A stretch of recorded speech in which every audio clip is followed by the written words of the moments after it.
Right. Yeah. And I mean, You're right. There might be a rule against that, but why not just have some of these cats and feed them coffee? Yeah. And do it yourself.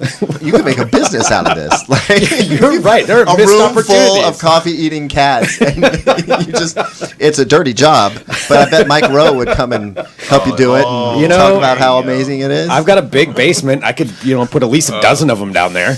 I mean, they'd be fine. I'm pretty sure Multnomah County has rules against that. Probably. Yeah. Well, I know a guy who has a basement with 12 civets that eat coffee. Right. Yeah. That's It's a racket. They're mildly sedated. It's your civet duty to provide us with this coffee. This absolutely makes no sense to what we're talking about. So Let's move on. Look up the civet and you'll understand all of a sudden. Yes, if you are into I'm not even going to say it. Hello, everyone. This is Strengths with Benefits. Welcome to our Roundtable Tech Podcast, where we gather our roundtable of experts to talk about the tech topics of the day. And we have a lot that we're going to get to today. We're going to be talking about some robotic dogs, some AI that is actually writing its own scary stories, and seriously, they're terrifying. Some new CSI photo algorithm software, a Roku Streaming Stick, and, of course, the iPhone 10, because it's everywhere. Caleb is very excited to talk about it. I can tell you that down on the end. So we're broadcasting live on Facebook and YouTube right now. My question was this, because all over the world, you're going to be seeing images of people waiting in line at the Apple stores to get this iPhone 10, because that's about the only place you can get it if you didn't pre-order. And I'm curious who would be willing to go wait. If maybe somebody watching right now is waiting in line. Maybe, maybe not. I would never bother waiting in line for something like this. I just don't think it's worth it to me to wait in line that long. I mean, I waited in line for concert tickets back when you had to do that, but I don't know. This isn't my thing. I am seeing some people might be waiting in line. Waiting in line for the Razr phone. Anyway, we're broadcasting live on Facebook and YouTube, so let us know your comments on there. I'm Greg Nibbler, but let's introduce our roundtable right here, right now, before we get into this. And to my right, Hanif Jackson. Hanif, hello. Team Flapjack.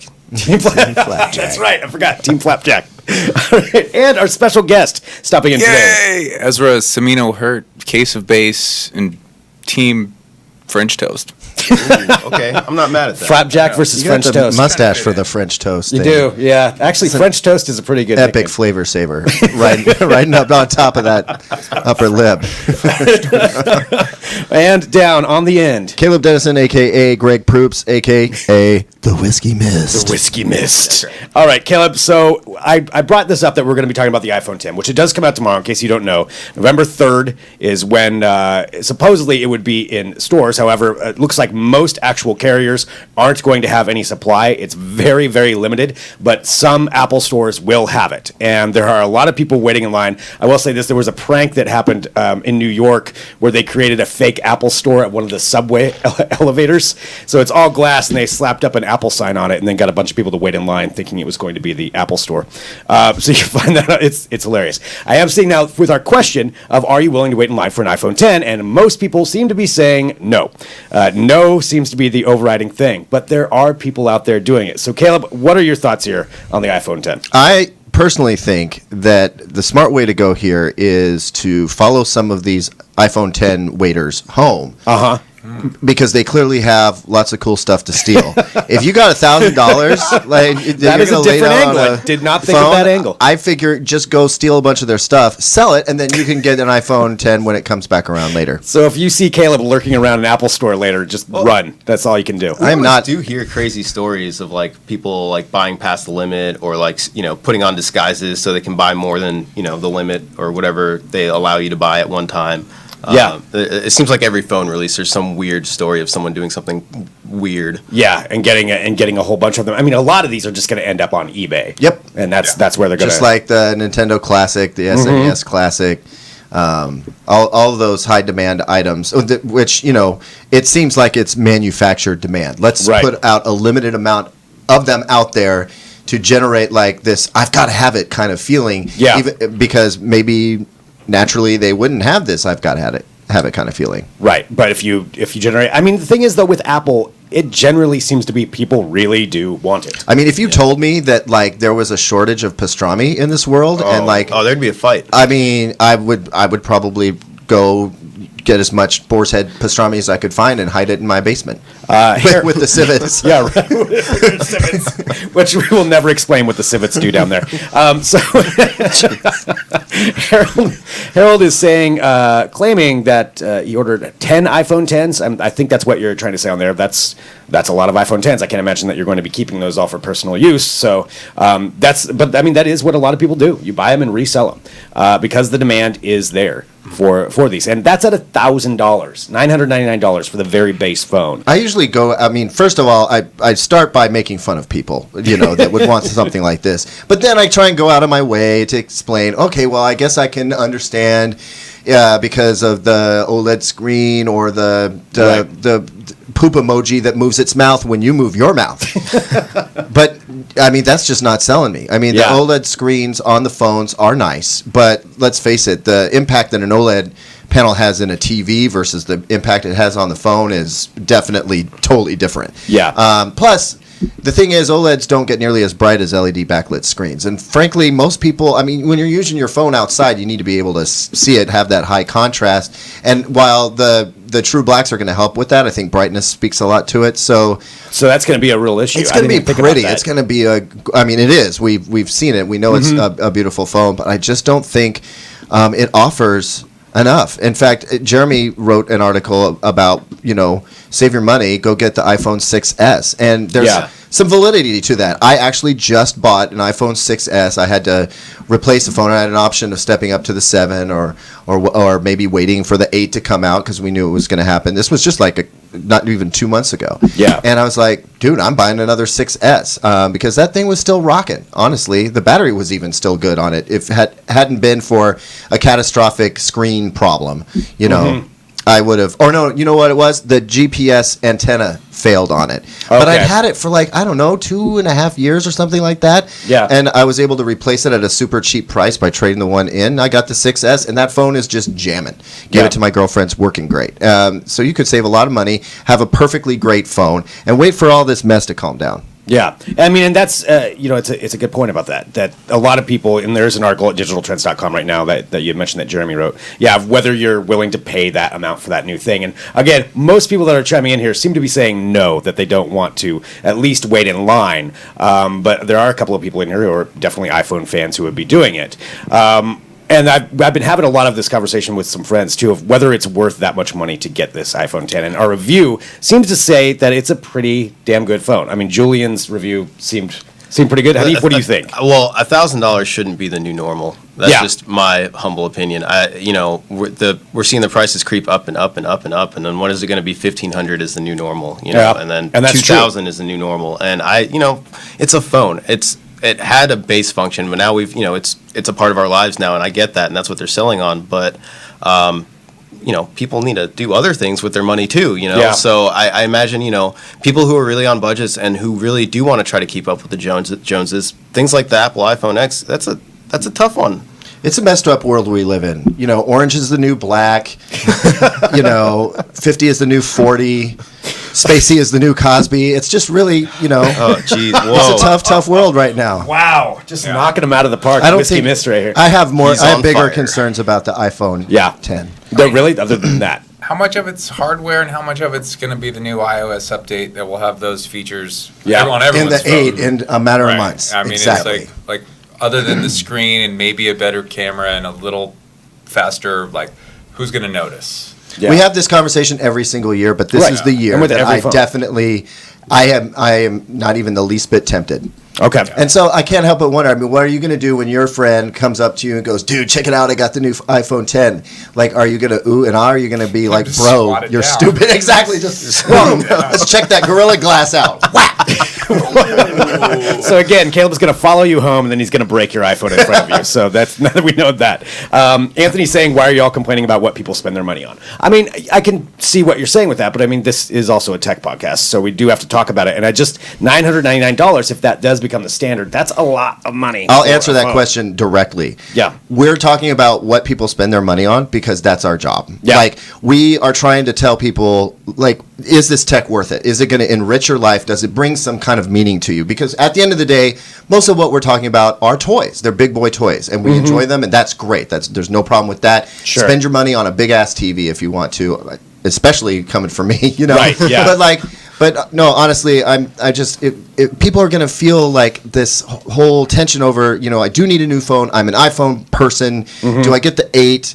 Do I get the iPhone X? Is it really that great? And part of that consideration is, what are you getting for your money? You know, should you maybe spend it elsewhere? And I would say, if you really want a new phone, get the 8 and then buy some cool stuff for it. Get a really nice case, make that, because you're going to have to do that with the iPhone 10. We're talking about $1,000, but then you still got to add on these accessories that you're probably going to want and or need. And I think you're better off buying the 8 and getting some great accessories for it for a better overall phone experience than you are on dumping a lot more money on an iPhone So X. still end up probably spending about $1,000, but you get a lot more for that. Yeah, I get the sentiment of the question, but I mean, I feel like, that's a tough part of our job is we're trying to tell people what to do with their money. You already sold Anthony. You said good point. Oh, okay. That's cool. Came around. No, I want Anthony to know I appreciate that question because it's a valid question. Yeah, no, it is sure. a legit question. And again, and that's why we're broadcasting live, on Facebook and YouTube. So this is a podcast that'll go up as well, but we do want to hear your questions and comments and let us know what you think. We've got a few things that we do need to get to,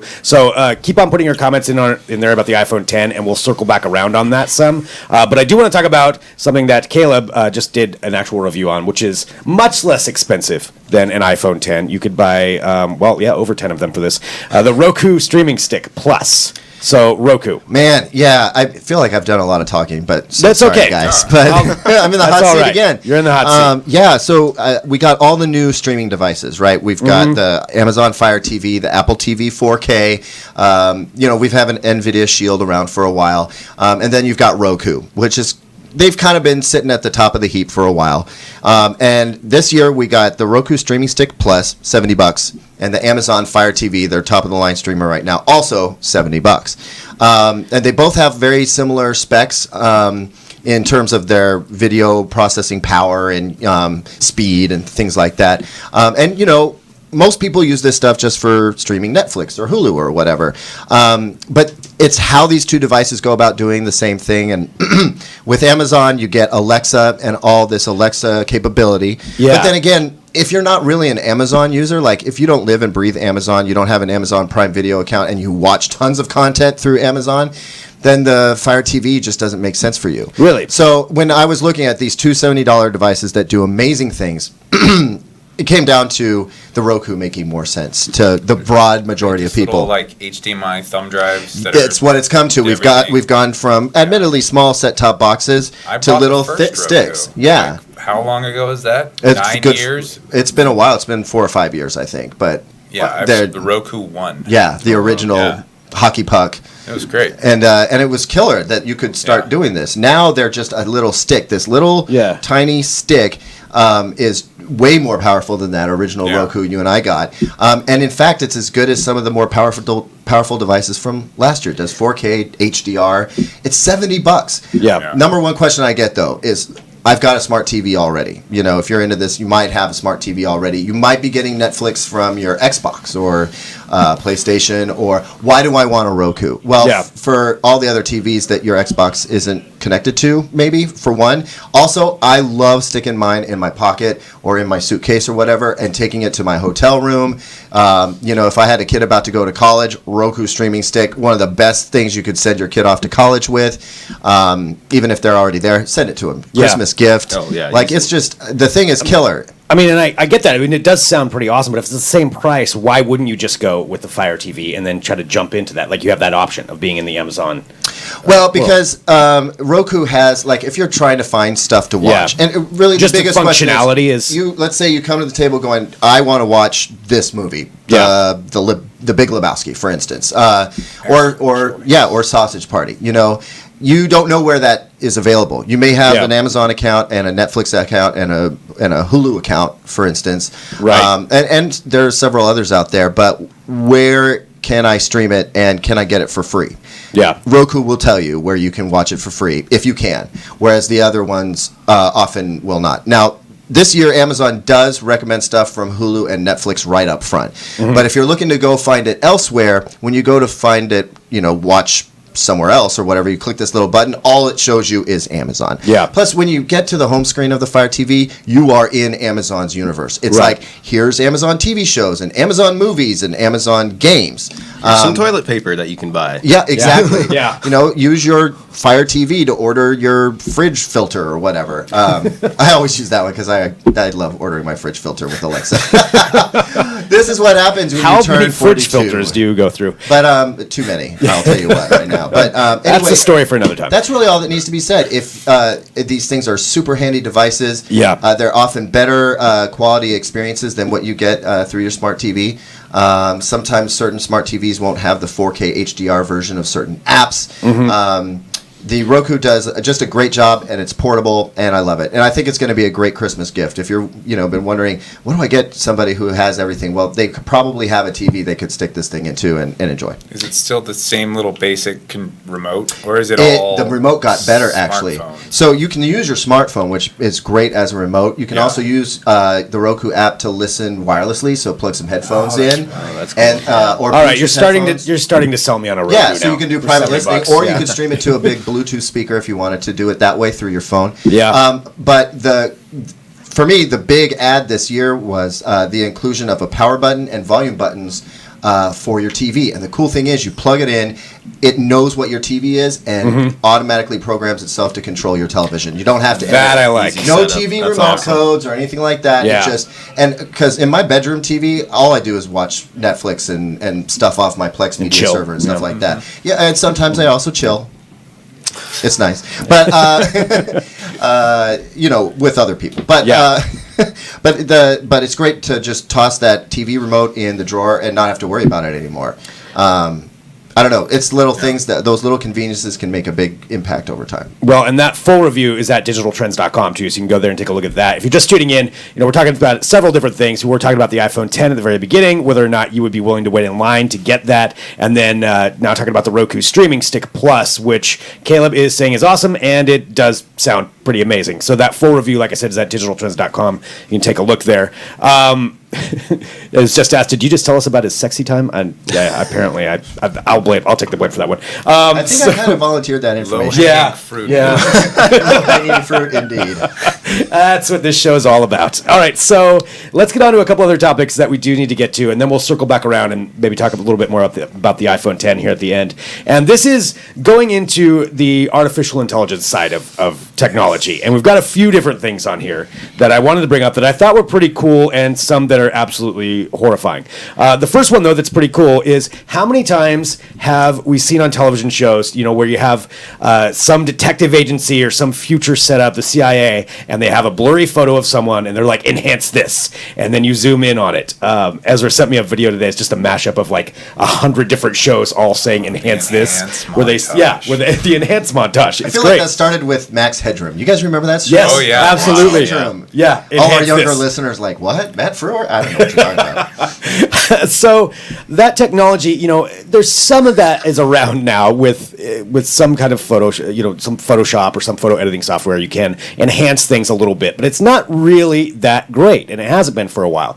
Now there is a group of scientists in Germany who, it's scientists. It says brilliant computer scientists, which I'm sure they are, in Germany, have come up with an algorithm that works to learn how to fix blurry photos. So it's a tool called EnhanceNet Pat, and which is a very German way to name it. Actual photo? That looks pretty darn good. This is one of the photos that they're showing. So if you're watching this right now, they've got a blurry photo of a bird, very pixelated, and this program was able to basically turn it. I mean, you would have no idea that it had been pixelated before. And some of the uses for this that I can see going forward. Bird looks nothing like that. It's actually a blurry bird. Or it's no, in real life, you see it in your backyard. It's like, that bird is blurry. That bird's so blurry. But they're saying, though, what they could do if this kind of software works, if the algorithm works, if the AI works, you could actually end up uploading old movies and have them resampled into 4K. It's obviously not real 4K, which I can tell, Caleb's discerning look on that one already. So you could do that, or take like old photos. I mean, that's one of the things. Like, I've been gathering these old photos for a family thing, and a lot of them are just so blurry that they're not that You great. have like a lot of really bad photographers in your family. Apparently, it runs in the family. Yeah. I can absolutely speak to that's inherited. But this kind of software would be awesome to actually plug those in and have that resampled. Absolutely. As a graphic designer, I can tell you one of the first things that happened to me after I got out of design school was immediately all my relatives, grandmas, uncles, everybody hit me up and was like, hey, can you fix these photos? And, a lot of it's garbage from like the 70s, and you're like, there's no way I can do anything with this stuff. But maybe if I had this really cool program, I might, be able to do something. Like, I need the negatives. Find me the negatives. I don't know. I think it's a pretty amazing advancement. If they can actually go with this, and it would make Hanif's life easier. If for no other reason that it lends credibility to that enhance this image line that they use in all those shows. Yeah, there you go. I mean, don't we want exactly what's in those shows? I mean, as soon as I get my hover car and my personal laser gun, and now I can enhance photos. I mean, what else do I need? Holodeck, I guess. That's Science still fiction sets our goals for us. We just want to live what we imagine. Absolutely. Well, something else science fiction related that is, this isn't something we haven't seen before, but the advancements in it, again, using AI, that is now going to be in everything, is pretty incredible. And it's Sony's new Aibo pet robot dog. So it's a robotic dog that you can get. These are coming out now. Isn't that a George Clinton tune? I'm sorry, that's might be. Yeah. Atomic Dog. Atomic But who's Dog, to say that's this dog isn't nuclear? That's it could be. And it's Look at that tail. it's got He is one happy robot dog. So they're talking about it. So it's got OLED eyes that that says What? sparkle. Yeah, the eyes are OLED. That they claim sparkle with a clever twinkle to give it more facial expressions than a household pet. So they're pitting it against a real pet. So it can have all kinds of different facial expressions. It's got a weird attraction to the color pink, and this is what it's programmed to do. It likes anything pink. So why they put that into it? Are we thinking? Okay, I got a perfect gonna idea. let that sit out there? Oh, we get the dog, the Robo Dog, with the headless Robo Cat, but make the cat pink, Oh, wow. Okay. and then see how they interact. Oh, and see what happens. I don't think It's it an takes art much imagination. Piece that one together. We don't need any German scientists to solve that. It's all just mapping our house and our stuff. That's all it is. Yeah. They're just cloud-based spies that go in. Yep. 10 paces to here, turn left. That's where he keeps all 10 iPhone X's he got. Loaded into his little belly pouch, meet me at the curb. Yeah. Well, and it's That's got a really great idea. it's got a camera built Trojan in. dog. Oh, so there isn't a camera in it. There is. for There's sure. a camera Oh, in of course, it. there's Yeah. two of them. Yeah. OLED eye. Yeah. Watching. Yep. It's got cameras in them. It'll take pictures if you ask it to. Ooh. Yeah. Loves anything pink. It has a fear of heights and tight spaces that they program into it. So this is all where they're at right now with this thing. They're also saying that eventually they think the AI is going to be strong enough that it can develop feelings for people other than the program that's in it right now. So it's a really strange thing. It's obviously available in Japan right now. I don't think it's available in the U.S. No, and we have actually talked to Sony about this dog and asked them, are you going to bring it to the U.S.? They may send us a review sample. They may That would send be us great. one to play around with, so we'll get a feel Okay. for what it's like. If a whole bunch of iPhones go missing from the DTE offices, we'll know what happened then. But I mean, let's face it, this almost like Trojan dog, literal on the more literal sense. I feel like they're sneaking AI in on us, getting us used to it through a cute Absolutely. little Soft, puppy yeah, dog. yeah. Because if they brought this exact same thing to their existing humanoid robots, Uh-huh. then I think they've already found out that it's a little bit much for people. uncanny We valley. need to be Oh, kind yeah. of like Well, Hollywood has proved that. Yeah. We already know what people think about like human-like AI walking around. So if you put it in a dog though, exactly. Well, what is it? Honda or Toyota? One of them has a receptionist robot. Yes. It's been assaulted. Yeah. Yeah. I'm not making this up. No, it was. Like, people have this this sort of tangible vitriol towards these robots, and I think if they want to deploy this technology and make something out of it, obviously they're spending tons of money on making it. How do you get it into society without freaking everybody out and having them take bats to these things. Well, I think a lot of it is, if you have it as a dog, that seems much less threatening, because there's a study about, the closer you make something look like a human face for some of the AI that they have out there, but it's just slightly off, like your brain knows it's off. Oh, yeah. But it creeps you the hell out. It's like a natural instinct, like something's not right. And so they are probably, just like you're saying, they're going to have to sneak the AI in other ways for us to get used to it first before they can start putting, Judy the receptionist robot into your house. Like that's going to be, it's definitely an issue, I think, that's going to be coming up. If they do put this out in the U.S., well, first of all, it'll be ridiculously expensive. The originals were fairly expensive for their time, but they were still kind of a toy, kind of a novelty type of deal. If they bring this over to the U.S., it's going to be, we're going to stop laughing about iPhone 10s and start laughing about Sony Aibo dogs. Does it charge itself? Oh, yeah, that's a good question. And plug its tail in? Yeah, I bet it does. It probably does. Something. Sits on its place. Go to your place. Hannah is saying on Facebook, "Oh, how great. I've always wanted a creepy robo dog that can stalk me through its robo cameras and record everything I do." Yeah. Does it poop out like little SD cards and thumb drives? We had to get that back would to be the useful. poop. That just had to happen. I'm just saying, if you want to make it seem realistic, right?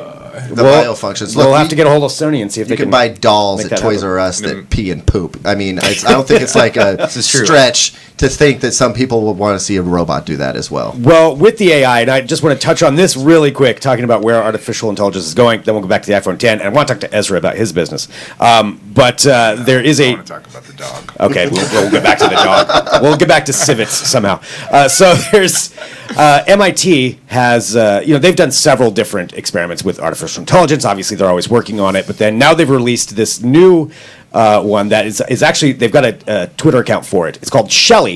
And what it does, it tweets out the beginning of a new horror story every hour alongside the hashtag your turn to get more humans to write in and write along with it. So it's creating horror stories. And some of these stories are legitimately disturbing that it has come up with. Because it's talking about how, things are close to being human, but just off enough to really throw you off. They've got ones called Grandma. Let's see some of the different stories that are up there now, and they've posted them. You can see them. It's stories.shelly.ai. And Shelly is making these up? Shelly is making these up. Shelly makes up the stories that you listen to. This. Exactly. This is getting way too close to that, journalist robot. My job is on the line. Let me just read some of the titles that it's come up with. It's got Grandmother, Mommy, Look Away, Pregnant. These are all names of the titles of the horror stories. That wasn't one title? That was like Grandmother, Mommy, Look Away, Pregnant. That's just one story right there. I was like, I'm terrified. Immediately. Actually. And so it'll start off with this, and then other people can kind of fill in with it as well. But it is really unnerving. There's literally just a horror story. The horror story writing. Yeah, called Pregnant.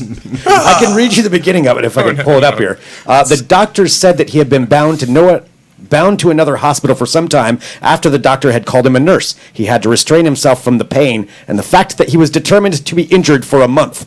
He was a man who was pregnant, of course, so that made him more powerful. Pull out your phone right now. What? No, pull out your phone and just do the text thing where you pick the middle word like over and over and over and that's and over. Basically what and that's exactly what that is. Yeah. Shelley is a crap writer, and I suddenly feel a lot better about my job. You feel more secure about yourself. You go on, Shelley. Maybe the dog is going to come for me, not Shelley. Oh, man. All right, well, you can check out more about that at digitaltrends.com. Look away. It does sound very programmatic, though, to your point. Like, it sounds like a computer wrote it. Yeah. But it's it's close enough, though. You can see where it's kind of going with it. That, I don't know. I find it unnerving. Because he was a man that was pregnant, he was powerful. It's close enough to reality. See, there we go. He had to restrain himself from the pain and the fact that he was determined to be injured. All right. Maybe I shouldn't be as worried as I thought. I think those are hilarious. It's the opposite intended effect, and that makes it even more funny. Good. Comedy's way harder to write. Yeah, that's true. Yeah. That is true. All right. Well, again, we're broadcasting live on Facebook and YouTube, obviously, and just taking a look at the comments. Go ahead and drop in your final comments if you have some about the iPhone 10 or anything else that we've been discussing. But Ezra, we should talk about your business. Maybe you could tell everybody what exactly it is that your business is. Well, I mean, Case of Bass is a craft manufacturing boombox company that I've been doing for 6 years now, and was kind of the introduction to digital trends was Caleb coming by the studio, and that was a long time ago. I can't believe how long it's been. Yeah, that it's still, but actually the exciting thing happening right now is we've taken the concept, the touch of bass, so the photograph of a vintage boombox, mounted, framed, and then real speakers put in where the speakers in the photograph are, hung on a shadow box on your wall. So it's a Bluetooth stereo that's a piece of art that's like... It's probably the most meta audio gear I've ever seen. Well, last summer we ran a Kickstarter just to see if people were interested. It went great. We raised $35,000, delivered everything by Christmas, and then over the past 10 months now, we've been trying to find manufacturing, scaling, and figure out a way to bring it to the public in mass. And we partnered with a manufacturer in Shenzhen that's doing engineering. And so pretty much they took our concept and they've built the amplifiers, the drivers. It's all DSP tuned. It's very next level of anything that I could possibly conceive of.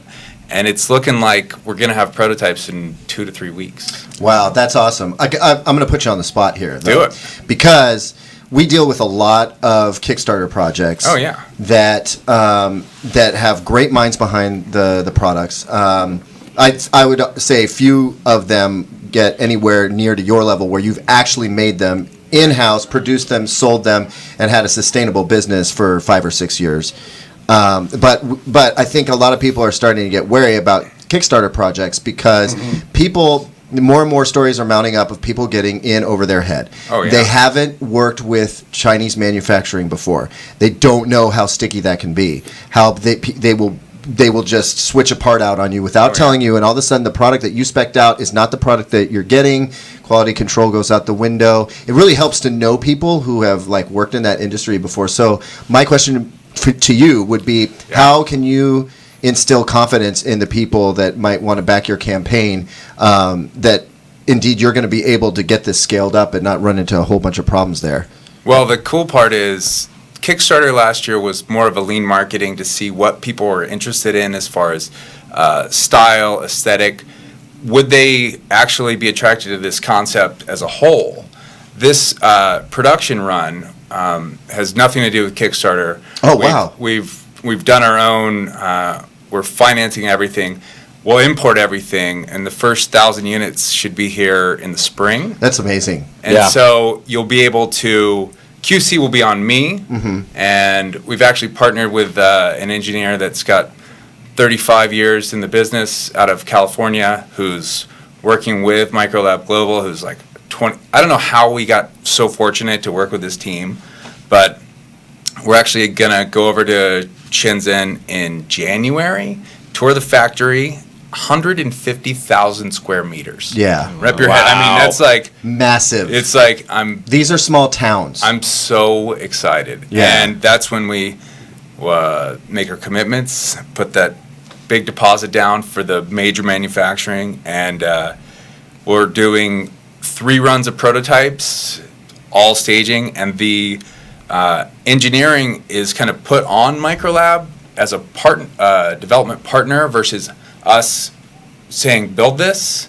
So it's kind of give and take. They're getting the manufacturing business if they can develop something that meets our quality standards. Man. So you can read about Touch of Bass at digitaltrends.com and just about Ezra in general. He's partnered with us on a few things. But do you have a microsite for Touch of Bass, or is it part of the Case of Bass site? How do people go see this? So right now, a touchofbass.com and Case of Bass all link up together. The product is all at caseofbass.com. It's not currently in stock. We've had requests all year, and rather than doing another small run batch, we're just going to wait and roll it out properly in the spring. But there's pictures, videos, all kinds of interesting accounts of this whole process. So that's awesome. Yeah. And this, I think I saw an earlier version of this. Now it looks like an actual art piece. You put it on your wall. It's like if you didn't know that it was a functioning device, you just walk right past it. Biggest problem is it's a little too meta for people to see, and they go, why is that picture making sound? And it's like, it's a picture of a boombox that's a boombox, but it's like delightfully refined. And, a framed piece of beautiful, and the photographs are beautiful too. We had Jim Golden, who's like a Portland photographer, do these dark silhouettes, and it's a 16 by 24 with an ornate frame, and the shadow box is about 3 inches deep, so it floats off the wall, so it just seems like it's floating there, and they really kick. It's a lot more sound than almost any other device that doesn't have home stereo and a sub. So I'm pretty proud of it. I'm excited to get it out there, and it's like, please work. I think it is going to work. I mean, you're doing the opposite of Apple, and you're trying to meet the demand of your customers right at the outset. And I mean, it's amazing that you've been able to take this business where, and here's another question for you. You, with the Case of Bass, you are actually going out to vintage stores, to thrift marts and whatnot, and picking up old suitcases and making boom boxes out of these vintage pieces. Are you doing anything similar to that with Touch of Bass? Like, where are the frames coming from? Or, I mean, you can't really do that if you're manufacturing in China. So how do you bring that same authenticity to it? Well, that was the goal was to, once you recreate something, unless the idea is incredibly solid, you lose that lightning in a bottle of a one-off. And so, the innovating and figuring out the right idea to scale so that it still has the spirit, even though it's duplicated. Yeah, it's got to be tough. My number one goal is, like, I work in the studio and build one-off unique things every day, but can survive, but there's no relief pressure valve of like, all of a sudden the price is going up, and so it's just a consistent thing. And so this is a way for people that can't afford the one-off to have kind of a piece of this brand, this idea, this thing that's like, you know what, I don't want a little dock block that I hide. I want to kind of embrace music and make a statement. Show it off. Yeah. Exactly. And that's really a thing that no one is doing at all. And I think there's supposed to be $23 billion in wireless Bluetooth audio by 2020 or something. And so I'll take 0.01% of that. Yeah. So are you able to protect the intellectual property around this? Because, like, I went and stayed at a hotel in New York last year, and there was a total Case of Bass knockoff in half the rooms, and I'm just like, ugh. You know what? It's one of those things that the Case of Bass idea is something that people have been doing since the 70s in their Volkswagen Bugs. And in that idea, it's not novel. I've never tried to say it's mine. Right. I've always said that a discerning customer will find someone that's doing it really well. They'll pick an aesthetic and a style that they like. And I've been around long enough that I stand by everything. And so if people want something cheaper, they can go cheaper. Mm-hmm. My customers will find me, and they're kind of family for life. Yeah. The Touch of Bass, total IP protection. We've got actually trademark U.S., trademark China, design patent. Nice. I mean, it's doing everything right, man. That's awesome. Yeah, we just got to fight the big evil outfitters. Don't let them find out. Go to the mattresses. Well, it's a caseofbass.com. Is that the best place for people to go to right now? That'll get you started. It's a portal. Take you in. Portal to all of it. That's BASS. Bass. Like bass, but actually bass, but not BASE. Yeah. There we go. Cleared that up.